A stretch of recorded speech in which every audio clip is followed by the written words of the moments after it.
Assalomu alaykum. Pazanda uz kanalimizga xush kelibsiz. Bugun juda ham mazali, oson tayyorlanadigan muzqaymoq tayyorlaymiz. Kanalimda qaymoqli muzqaymoq retsepti bor edi. Bugun esa qaymoqsiz va miksersiz usulini ko'rsatib beraman. Buning uchun bor yo'g'i banan va sut kerak. Bu muzlagan banan, shuning uchun rangi qora. Bananni muzxonaga qo'yib muzlatib olamiz. Xohlasanglar po'stidan tozalab, bo'lib, qopqoqli idishga solib bir yo'la muzlatsanglar yana ham oson bo'ladi ishlatishinglar. Bananning o'rniga yana malina, qulupnay, shaftoli yoki boshqa xohlagan mevalardan foydalanishingiz mumkin. Muzlagan bananni blender idishiga solamiz. Bu yerda taxminan 3 ta muzlagan banan. Endi esa 300 ml muzdek juda ham yog'li bo'lgan sut quyamiz. Bitta bananga taxminan 100 ml dan sut solamiz.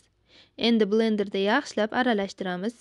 Agar blender bo'lmasa, muzlagan bananni qirg'ichdan chiqarib, sut bilan venchikda yaxshilab aralashtirib olsanglar ham bo'ladi.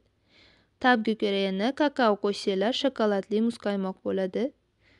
Agar shirasi kamlik qilsa, ozroq asal yoki shakar qo'shishinglar ham mumkin.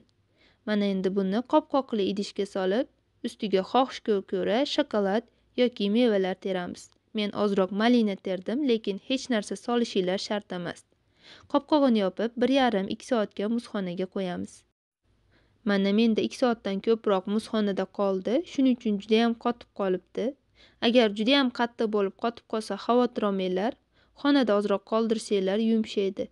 So'ng yaxshilab aralashtirib yuborasizlar. Shunday silliq muzqaymoq holiga kelguncha aralashtiramiz.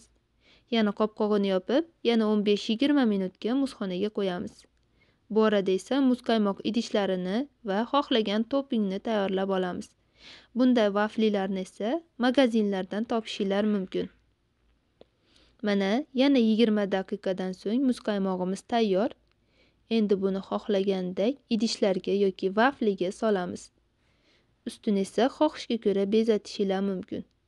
Karamel, eritilgan shokolad quysanglar bo'ladi. Men ozroq eritilgan shokolad quydim va maydalangan yong'oq sepdim.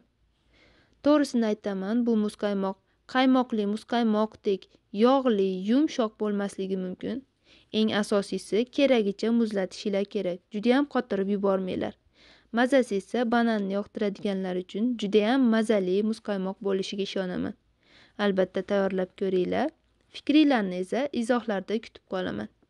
Barchaga yoqimli ishtaha. Keyingi videolarimizda ko'rishguncha salomat bo'linglar.